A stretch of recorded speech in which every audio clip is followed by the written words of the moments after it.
photographer suddenly realized the ragged girl, scrounging for leftover food in front of him, might have the potential to become a top supermodel. Her features were sharp and striking, her figure tall and statuesque, with an undeniable resilience in her presence. The thought struck him deeply. He quickly stood up and handed her his business card. But the girl assumed he was some kind of scammer. She turned away, ready to toss the card into the trash. You might want to hold on to that, actually. And that ordinary-looking card would end up completely changing her destiny. After work, Waris nibbled on the scraps she had collected and vented to her best friend about the card. Jesus, where'd you get this from? Terry Donaldson. The Terry Donaldson.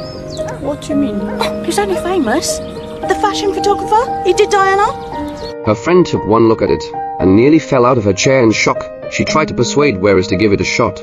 But just then, a searing pain shot through Waris' lower body. She rushed to the hospital, and even the seasoned doctor was horrified by what he saw. Waris' body and her mind were enduring an agony few could imagine. She had been born into a nomadic tribe in Somalia, that when a girl turned 3, her mother would take her deep into the barren hills. After singing traditional tribal songs, they would pull out a razor blade, and despite the girl's screams, cut away her most intimate parts. Afterward, with blooded hands, they would stitch up the wound using thorny twigs. It would remain sealed until the wedding night, when her husband would forcibly reopen it.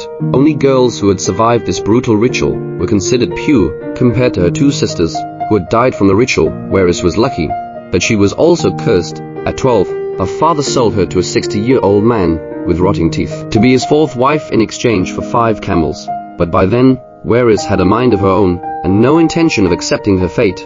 The night before the wedding, she escaped. Her mother watched her go but said nothing. She knew she couldn't control her daughter's life. All she could do was silently pray for her. With a small bundle of belongings and a pair of battered sandals, Waris ran toward freedom and an uncertain future.